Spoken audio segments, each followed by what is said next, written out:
Hello दोस्तों, क्योंकि सास भी कभी फुटू। आज के एपिसोड में आपने देखा कि एपिसोड की शुरुआत अंगद के आत्म सम्मान पर आगाज से होती है, जब मिहिर अचानक उसे रेस्टोरेंट में वेटर की वर्दी पहने चुपचाप काम करते हुए देख लेता है। अंगद के संभालने से पहले ही मैनेजर उस पर एक ग्राहक का फ़ोन चुराने का आरोप लगाना शुरू कर देता है। रणविजय का लाल जाल पूरी तरह से फंस जाता है और वह अंगद को उसके पिता के सामने दोषी दिखाने के लिए उसे फंसाता है।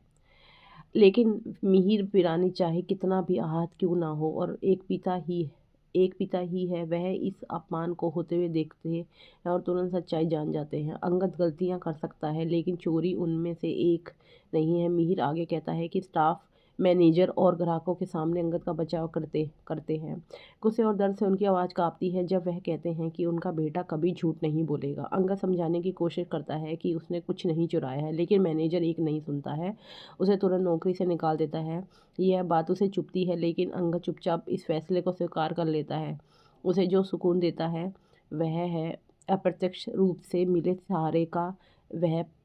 वह पल, मिहिर की ढाल भले ही ताई की ही क्यों ना हो। अब घर वापस आकर मीर रेस्टोरेंट में हुई अपनी साड़ी भड़ास निकालता है। तुलसी दूर से देखती है, उसे एक दुर्लभ पल की गर्मजोशी का एहसास होता है, क्योंकि मिहिर ने आखिरकार अपने बेटे के लिए आवाज़ उठाई। कुछ पलों के लिए वह परिवार को कभी था कमरे में वापस आ जाता है। अंगद वृंदा के पास लौटता और अपनी नौकरी छूटने का गम साझा करता है, लेकिन उन्हें कई दिनों में पहली बार उसे एक उम्मीद की किरण दिखाई देती है।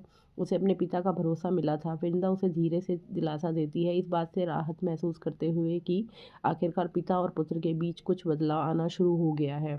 मिहिर अभी भी बेचैन तुलसी से कहता है कि परी की शादी से पहले उन्हें घर पर हवन करवाना चाहिए। तुलसी तुरंत मान जाती है, क्योंकि लेकिन जब वह कहती है कि नोएना को भी जब वह नोएना को बुलाना चाहती है क्योंकि मिताली अंगद वाले ड्रामे के बाद से वह उससे मिलने नहीं आई है, तो मिहिर सख्त हो जाता है। नोएना का जिक्र ही उसे हिला देता है। तुलसी को लगता है कि मिहिर मिताली को लेकर उसकी बेचैनी है, इस बात से अनजान की असली बेचैनी कहीं ज़्यादा गहरी है। इस बीच रमन अपना खेल खेलता है। जब वह एक जासूस को नियुक्त करता है, उसे नोएना की ज़िंदगी की तहकीकात करने का आदेश देता है। शायद वह ईर्ष्यालु है, शायद उत्सुक है, या शायद वह बस नोएना के रहस्यों का फ़ायदा उठाना चाहता है। अब वह उसके पास एक नया शिकारी है। नोएना पूरी तरह से इमोशनल भावनात्मक हेरफेर के अंदाज में पूजा के लिए वीरानी के घर पहुंचती है। जब उसका सामना मिहिर से होता है तो वह पूछती है कि क्या वह तुलसी से प्यार करता है। थका हुआ और टूटा हुआ मिहिर उसे साफ साफ बता देता है कि उसे प्यार नहीं करता, लेकिन नोएना पीछे हटने को तैयार नहीं है अभी भी।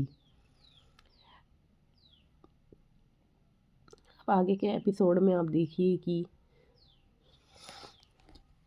क्या अंगद और मिहिर एक दूसरे से वापस मिल पाएंगे। अब आगे का एपिसोड जानने के लिए हमारे चैनल को लाइक और सब्सक्राइब कीजिए।